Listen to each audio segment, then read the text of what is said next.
Hi everyone, welcome back. I'm Michael Sandler, your host on Inspire Nation.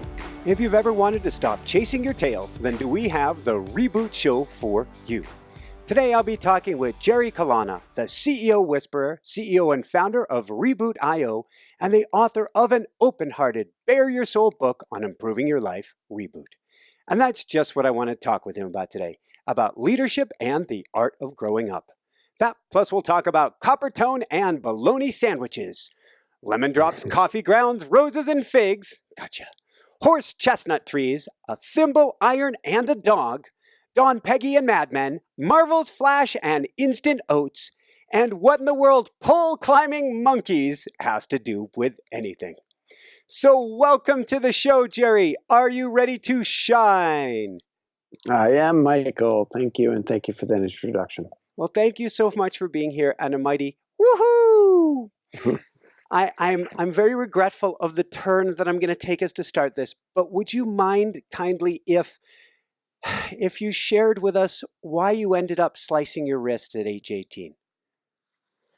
I don't know that we have enough hours in the day. I think that the simplest way to address that is that the structures of my life that I had internalized as a way to keep myself safe broke down. And they began breaking down in the middle of high school. Yeah. And got to a point where the ways in which I was living my life were just simply not going to work anymore. And unfortunately, that was because I lacked the words and the ability to speak to what was going on. That was the way to operate. And the last thing I would say is my teacher and mentor, Parker Palmer, has a line which is essentially that the violence is what we do when we don't know what to do with our suffering. And violence is what I did when I didn't know what to do with my suffering. Thank you. And it sounds like from your childhood, that's also what took place with your parents. And so that's kind of, you did everything you could to protect yourself. That's right. That's right. And sometimes, what a child internalizes is that the way to protect themselves is to hurt themselves. That was actually my internal messaging, is actually, I grew up with, we've all had our childhood challenges, but if I attacked myself first in my mind or physically, then maybe I could save myself from getting attacked by my mom. Sure.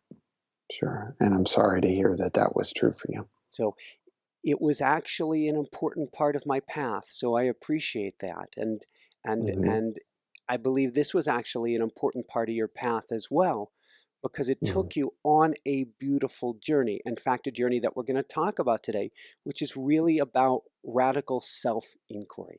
Actually, before we dive into radical self-inquiry, let's talk about passing go. What does a thimble, an iron, and a dog have to do with anything? Well, do you want me to answer that? I know Yes. the question. I know the answer. So what you're really referring to is the ways in which one of the main connecting points I had with my mother was to play the game of Monopoly. And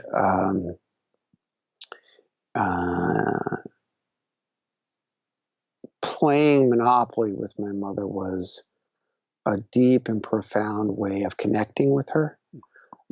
And I learned a few things about how to keep oneself safe, how to relate to money in a particular way. It's all Monopoly money, for example. Yeah. And so that experience of connecting around that, the dice and the board game, it's still one of the sweetest memories I have. Beautiful. And it's interesting. It seems like a double-edged sword.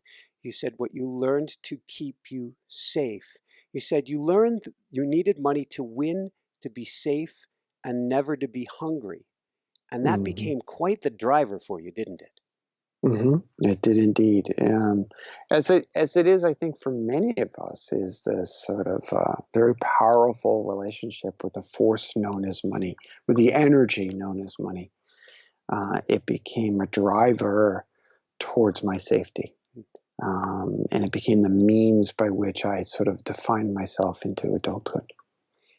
How did it become a driver? I'm going to use a unique term here, to an overdriver, because at one point we started this interview talking about at 18 how pain became safety or safety became pain, and the same thing happened with money again, where when you became rich, you again felt so hollow.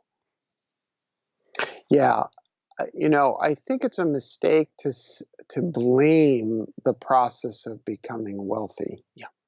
Um, but what's important to elucidate is the fact that grabbing the brass ring and having the brass ring in my hand, Yeah. the fact that that did not then make all the pain go away was infuriating and disappointing and scary. Um,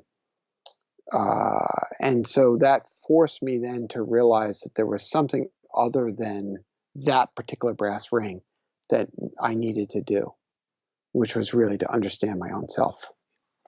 What happened when you threw yourself out naked in a desert in southern Utah?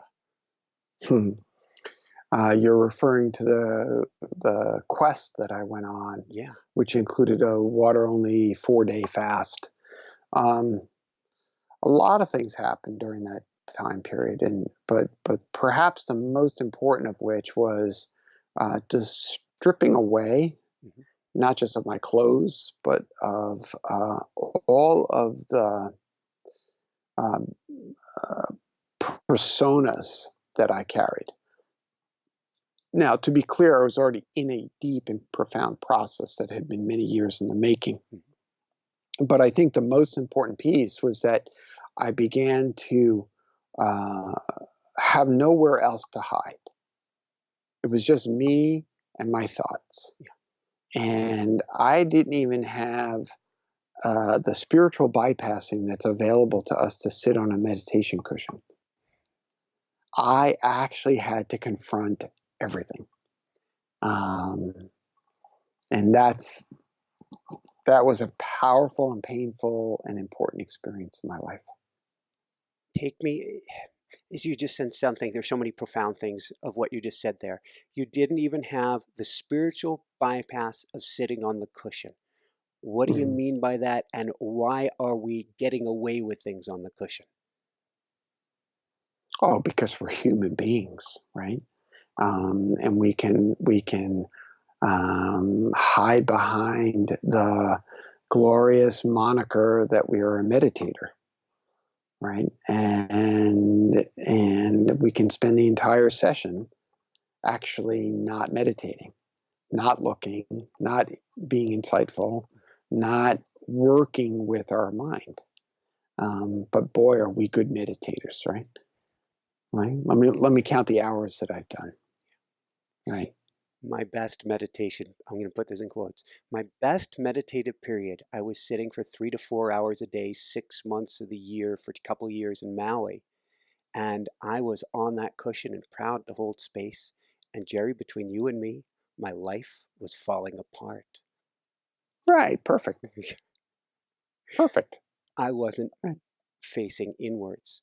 When did you Right. begin this process? How did you begin this process? The process of looking inward. Yeah. Um, well, you opened up by referencing my being 18 with a suicide attempt. I think that from one vantage point, the process of looking inward began around then, with lots and lots of periods of actually not looking. There was a secondary period starting in my early 30s, which is when I started working with a particular psychoanalyst. Um, but there was also, to give myself credit, I have been journaling since I was a boy. Yeah. And very early on, I learned that the journal was a safe place for me to look inward. Safe in part because my handwriting is so poor that if it was left out, nobody would be able to read it. So I could just write whatever I wanted. I couldn't even read it. So just say everything that needed to be said. And that, bringing it back to my falling apart period, or the part where life was falling apart, once I got into a regular writing practice afterwards, Mm. everything began to change because I couldn't escape myself. Right. Right. Right. So let's go from there. Let's talk about the Crucible and the Warrior, and let's talk about CEO Chad and Etsy. Mm-hmm. What can I tell you about that? What can you tell us about his story, and what can you tell us about what was going on with him after 6 years he's being told he's out? Well, I tell that story, and it's, to be clear, the fullness of that story is his to tell. But what I tell is from my vantage point of what it was like on the rooftop the night before he's to announce that he's been terminated. And the important thing there that I wanted to share was that this image that we often carry of what does it mean to be a warrior in the world, Yeah. is this notion of a soft heart, an open heart, and a strong back. And by the way, I think it's a brilliant metaphor for businesses. Is a soft front, open heart, strong back. And what I saw emerging in the grace and dignity with which he was approaching the announcement was the emergence of what I refer to as a warrior leader, someone who maintained a soft, open front and a strong back, because he wasn't giving in to the easy path of saying, I'm going to be stepping down to spend more time with my family. He announced that he'd been terminated, which gave him agency over his own life, despite the potential for criticism and a sense of shame that might have occurred. And I think that was, as I describe in the book, a crucible. It was the means by which the dross and the lead of who he was is burned away, and what emerges is the gold. And the gold of an open-hearted warrior. So, in fact, you say something, I believe you say this with each of your coaching sessions, and this applies even as he's being asked to leave his throne. Sit like royalty in your leadership seat. Sit as if you have a right to be there. Right. A lot of people ask me, what are some of the universal themes that leaders come to me with? Yeah. And one of them is this notion of the imposter syndrome. One of this is this notion that because I feel shameful about myself, I must have done something awful. Right? And when I suggest that they sit like a king, or they sit like royalty, what I'm suggesting is that they connect with their basic goodness, that they connect with the fact that they have every right to the seat that they occupy by nothing more than the fact of their humanity. Not because they got an A in school, not because of the title that they wear, not because of the skin that they hold, that they live in, but because of their humanness, their humanity gives them the right to sit like royalty. What is, and it's a sutra from the Buddha, what is our basic goodness? It's the notion that the way I would interpret it is that we are born whole, complete, perfect, lacking nothing, needing nothing to complete our existential selves. And that more often than not, the reason we don't feel that is because we forgot. And so remembering our basic goodness, remembering our Buddha nature, is an essential way to connect with our ability to sit like royalty, as well as to be able to lead without aggression. Because if we need nothing, then we need not perpetuate violence on other people. Lead without aggression. What a powerful term, because to me, when I hear that, what I hear is fear and holding on to the way we want things to be rather than what is. Mm-hmm. Mm-hmm. And I think you nailed it when you said that fear is this sort of undercurrent of everything. Fear is what's behind the aggression. Fear is what's behind the self-denigration. Fear is what's behind the self-loathing that's implicit in the imposter syndrome. It's fear, fear, fear. Whereas if you can connect to the fact that you would not exist were you not basically good, then perhaps it's time to transform that fear. Beautiful. Would you be able to give us the 2-minute, the 1-minute version of Milarepa and surrendering to the demons?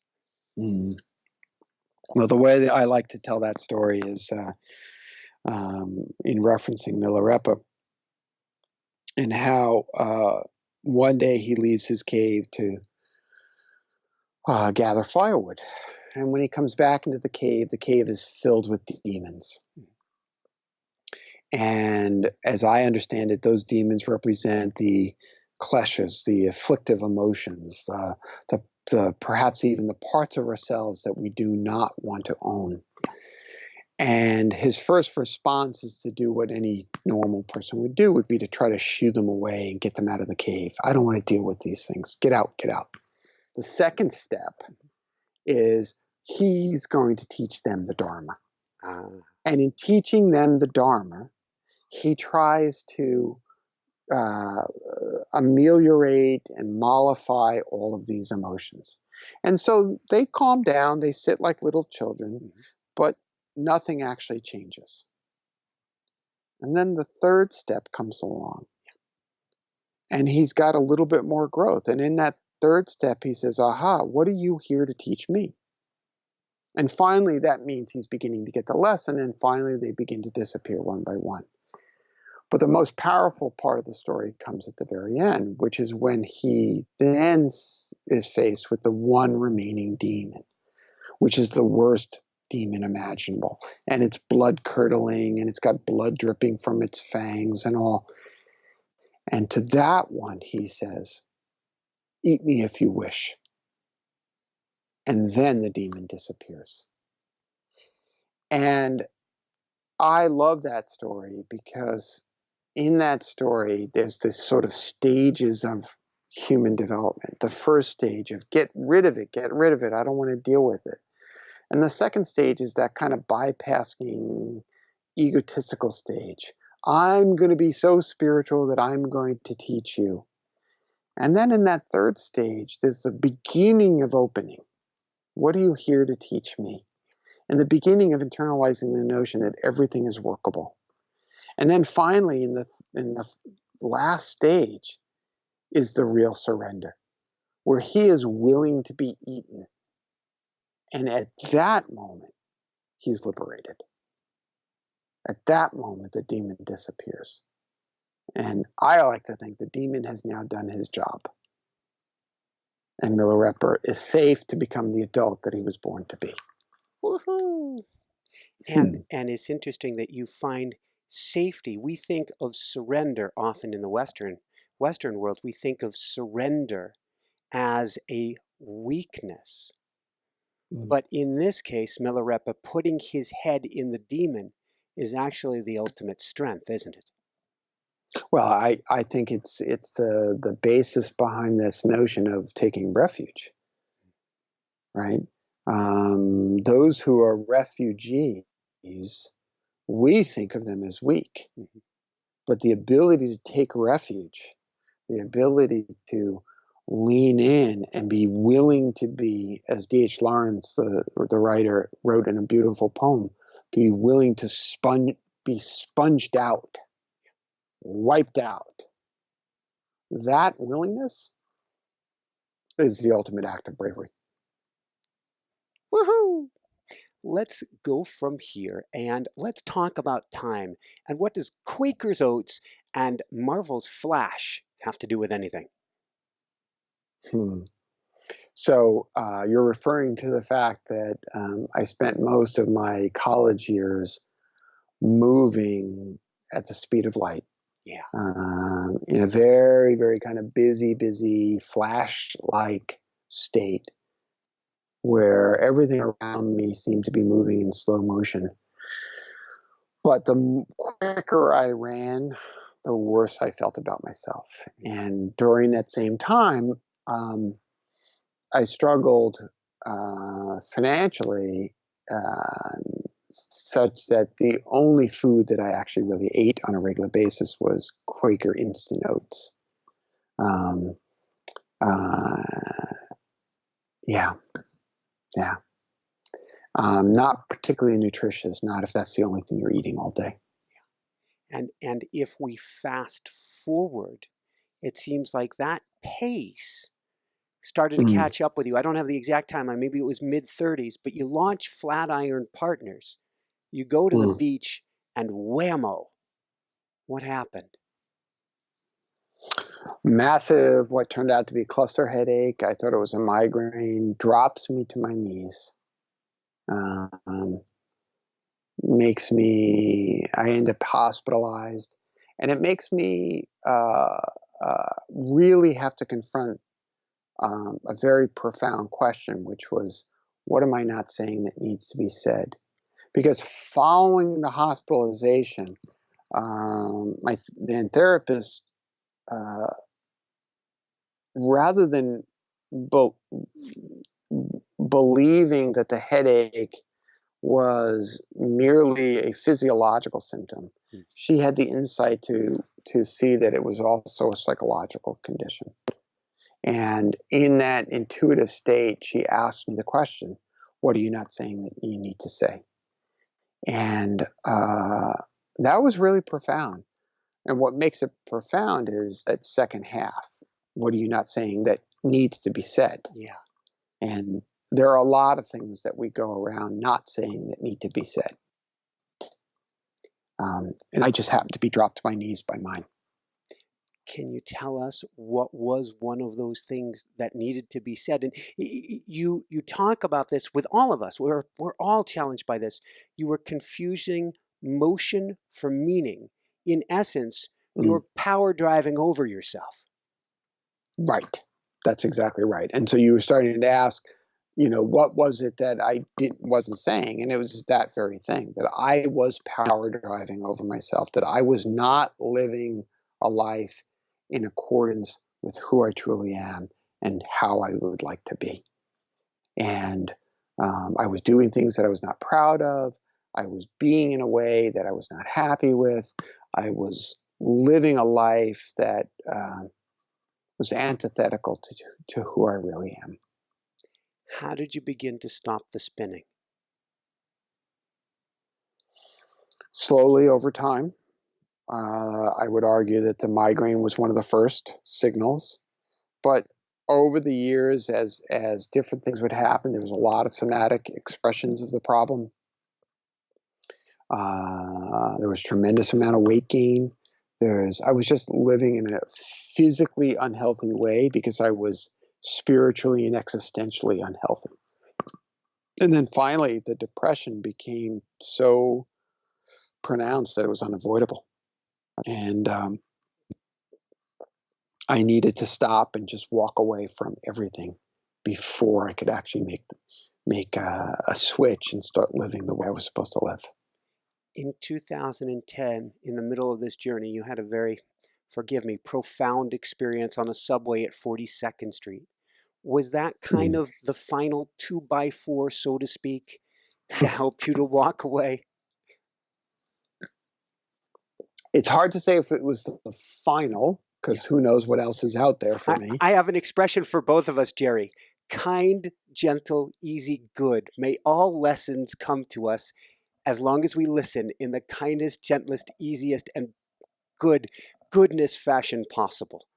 Sure. But I was really speaking to this notion of is it the final one? Yes. I would say that it was a very serious one. I had already started making the major monumental changes to my life that I needed to make by 2010. But that was a good, gentle reminder that I needed to wake up and stay attending to my life. It's interesting how symbolic it was. You got attacked on the subway, if I understand correctly.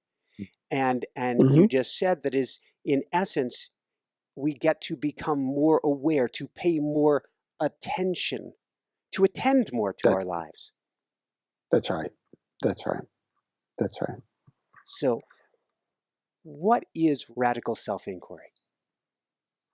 It's a process by which we strip away the personas with gentleness and compassion so that we don't have any place to hide, least of all from ourselves, or perhaps most of all from ourselves. So it's a way of stripping away. It's a term for stripping away delusion. It's a way of asking a question like, how have I been complicit in creating the conditions I say I don't want? And that's a really cutting through kind of question, because it cuts through the propensity for delusion, for self-spinning, for a kind of maintenance of structures that no longer work. And is it a journaling process that you recommend? You have a quote from Jung you use in here: until you make the unconscious conscious, it will direct your life and you will call it fate. So when you're working and coaching a client, how do you help them to make the unconscious conscious? Well, anyone can help another person make the unconscious conscious simply by helping that person see connections they may not have seen before. We all walk around with blind spots. And if you have a good friend who notices that you use the word burden 5 times in a particular 10-minute statement, then chances are pretty good the person's working with that issue. What does it mean to be a burden? Are they afraid of burdens? What is a burden? And you can sort of lean into that and sort of inquire, what does it mean to be a burden to somebody? And then all of a sudden that opens that person up. Beautiful. Let's take the opposite side of the subconscious. What can you tell us about Dawn, Peggy, Mad Men, and not knowing? Well, one of my favorite scenes in Mad Men comes at the very end of the run of the show. And at that point, Peggy is now Dawn's boss. And Dawn is like one step from Esalen and one step from that sort of serene place where he finally gets to. And she's in a complete and total panic, and she comes to him for some answer to a question that she's holding, which is like, what do I do? What do I do? And he says something like, well, this is the job. And she said, well, what's the job? And he says, being in the not knowing. And it's this notion, I love the scene because what Don in a sage-like way is saying is, we have to deal not just with uncertainty, but with an impermanence, but we have to deal with not knowing every day. And that's really, really scary for people. One of the delusions that we have is that we're supposed to know. We're supposed to have the answers, especially if we've attained, some level of leadership. But if we're in a place where we're honest with ourselves and we get to admit that we don't know, well, that's actually liberating. Woohoo! Let's go from there and let's talk about dealing with the irrational other. And what in the world does cuckoo cachoo Mrs. Robinson have to do with anything? Well, the irrational other is a term I coined for our relationship with the other person who always seems to be irrational, don't they? It's not me, it's them. Which is what I say to my And mind. yeah, well, yeah, that's a good one. It is the irrational other. It's the ultimate irrational other.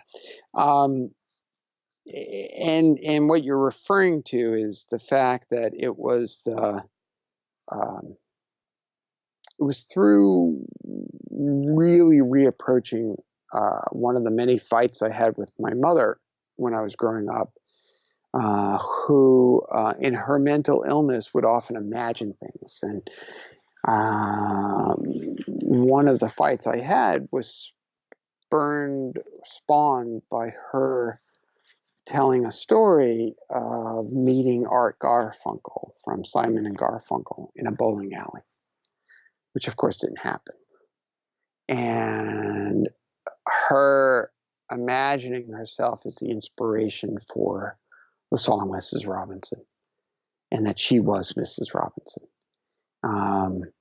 And for me, it was just infuriating, because one of the things that I struggled with was there was a lack of telling the truth going on. Like, people wouldn't recognize or speak about the fact that mom is making these stories up. And so as a little kid, you become confused. What's true? What's not true? Because no one is saying, that's not true. And you know it's not true. But we'll let her say whatever she needs to say, but it's not true. And so that gaslit feeling, that feeling of being gaslighted by somebody, starts to go away. It's interesting. In my life, my biggest blowout with my dad was at 16. Right on my birthday, as my mom, who I love her so dearly, growing up, she was exceptionally unstable, would be the kindest way to put it. And I turned to my dad for assistance, and I pushed his fear buttons, and I got it. But I was so frustrated, like you, because the emperor had no clothes on, and yet to everybody else, the emperor had clothes. What did it mean to you when your dad is saying, don't upset your mother? It was a kind of denial of my truth, a denial of my reality. I mean, I look back in much more kindness now, and I see that what he was trying to do was keep gentleness and peace. But the negative implication was that I began to trust my own sensibilities. I began to trust whether or not I could believe my senses, where my senses told me that things were not rational. And I think that was the negative consequence of his wish to keep the peace, if you will. So, what is loving kindness for ourselves? Because that's something we get to turn to in these moments, particularly when the irrational other of our mind is kicking in.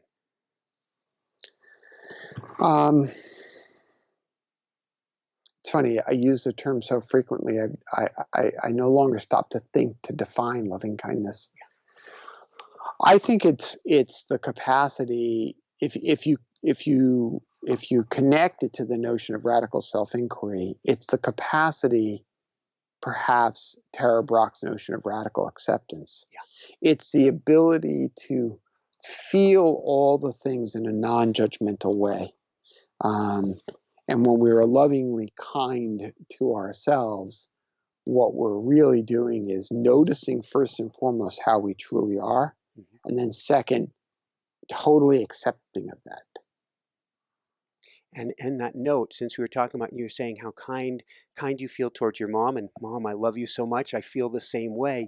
The importance of forgiving the irrational other. Right. Well, that's where our liberation lies, isn't it? We break the pattern of the relationship when we can forgive the irrational other, because more often than not, the irrational other is often a reflection of our the disowned parts of ourselves. And so, if we can forgive that part of ourselves, then what we're really doing is taking back and accepting parts of ourselves that we found otherwise unacceptable. I love that you say forgive the disowned parts of ourselves. There's in shamanistic not sure if we call it terminology, what the best way is to describe it. There's a concept that when trauma takes place, you metaphorically or literally fragment. You lose pieces of yourself. And to become whole again, you need soul retrieval, which is in a sense what I'm hearing here, forgiving the disowned parts of yourself. Yeah. Well, Joseph Campbell said that the treasure you seek is in the back of the cave. And it's way back in the cave. And so in the post-fragmented state that we often find ourselves in, we're walking around and we don't understand what's wrong. And that's because the treasure we seek is in the back of the cave. And so we actually have to go back through that trauma, back to the fearful spot, and retrieve that part of ourself. That it might be our anger, which gets transformed into a capacity for justice, or it might be our ability to speak up, which gets transformed into writing. That's where the treasure is, in the back of the cave. I love it. And you just made me think of the arc, the hero's journey, and your journey as we're going along, as I'm looking at the story. Hero's journey isn't just a figure out what's wrong and it's a rise upward. You start to figure out what's wrong, there's a rise upward, and then there's a complete calamity, a fall in the middle, which requires going back into the cave. And I think part of that is best expressed in Adrienne Rich's poem, Diving into the Wreck, in which she likens the process of scuba diving as a inner exploration. And she says, your task is to dive into the wreck itself, not the story of the wreck, not the story that we tell ourselves, but the wreck itself. Beautiful. What are 3 questions that you would challenge us to ask ourselves to drive us toward insight? Well, one is, I asked it before, what am I not saying that needs to be said? Yeah. Another would be, what am I saying that's not being heard? Yeah.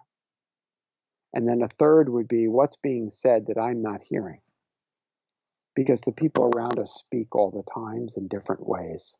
We just tend not to pay attention. When a CEO comes to you and they're saying, I need to fix, well, as you talk about in the book, this salesperson, this CFO, if only blah, blah, blah, where do you go with them? Well, one of my favorite trick questions is, well, who hired them? And that often causes them to pause. And even if they didn't hire them, I say, well, what stops you from firing them? And then I usually get a very long, complicated answer. And then I ask it again. And then I get a little bit more simplistic answer. And then generally takes a third time. And by that point, they begin to understand that that irrational person is actually playing a very vital function within the organization. And so then the question becomes, is there a way that they can continue to be vital and functional without the toxicity that they might be carrying? And that starts to shift the dialogue dramatically. And what I'm understanding here, and you talked about earlier becoming an adult, we're all, whether we're a CEO or whether we're the janitor or anywhere along this beautiful ladder, without judgment, is we're replaying our wounds from our childhood and recreating them, perhaps even out of a comfort of suffering or a suffering of comfort. And we've got to get on that, get in touch with that to break ourselves free. That's right. That's right. There again, that's where the treasure is, right? And the breaking free is what I would describe as the growing up process. The breaking free and then sort of actively choosing, what kind of leader do you want to be? What kind of adult do you want to be? What kind of company do you want to run? Because you're creating that company every day. It's what I love so much about your work is people would come in and they come in saying, I have X, Y, or Z problem with the company. Not realizing on some level, the company is another person they brought into their lives to help them to work through their challenges. That's right. That's right. It's a lot like what John Welwood, the Buddhist teacher, would describe as some of the point of being in relationship altogether is to complete our internal process. Well, same thing with being a leader, same thing with an organizational structure. It is certainly an opportunity to complete the process of growing up. Well put. Yeah. Yeah. So what advice, my wife Jessica, she's the producer, always wants me to ask a question for parents and their kids. Since we're talking about growing up and rebooting ourselves, what advice would you give parents today to help their kids on this journey? Well, you have to do your own work. Here's the question I often ask a parent. Yeah. What kind of mother or father would you like your child to be? Because you have to be that parent today. And if you're not that parent, what's holding you back from doing that? And oftentimes it's guilt or anxiety, which means you have some work to do. If you don't want to raise youngsters into adults who feel guilty and anxious, then you have to work on your guilt and anxiety yourself. That's your obligation as a parent. And to go back to loving kindness, I would add to that, and I'm sure you would agree, to do it, step forward into that, but without judgment for how That's right. you've been up to this moment. That's right. That's right. That's right. It's never too late with your children. It's never too late. And they can experience, as you grow into your own full adulthood, they will appreciate the changes that you go through. They will appreciate you striving to become that much more fully actualized as an adult. Woohoo! Jerry, on that note, what personally brings you the greatest happiness, or what I call the woohoo factor? The image that pops into my mind as it relates to the book is when some person who is, let's call them unexpectedly an audience for the book, writes to me and says, "This book really moved me."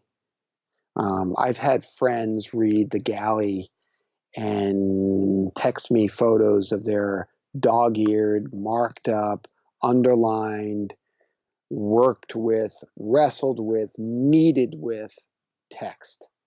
And that makes me really, really happy because I put myself out there so that others can do their work. And what makes me really, really happy is when people do their work. It's a key point that can't be overstated. You talk about it in, I believe it's the introduction of the book, as you're sitting there, and I knew you were going to be sweating bullets as you're talking to several other people about how you're going to carve this book. And being an author, being in that chair before, it's not actually a moment of great joy. It's a moment of, oh crap. And you said, they're saying, this gets to be your book, and you really bared your soul, and you share and are a teacher through this book by saying, look, I don't have all the answers, but here's the process of inquiry I've gone through each step of the way, and you can join me here too. That's right. That's right. And if you join me here too, you're not alone. And being in human company, I think that's one of the ways we alleviate suffering. And isn't that what this is all about? The alleviation of suffering? Yeah. That's why to me, that's why I practice on the cushion. It's not to be better at meditating. It's to alleviate suffering. Couldn't put it better. Woohoo!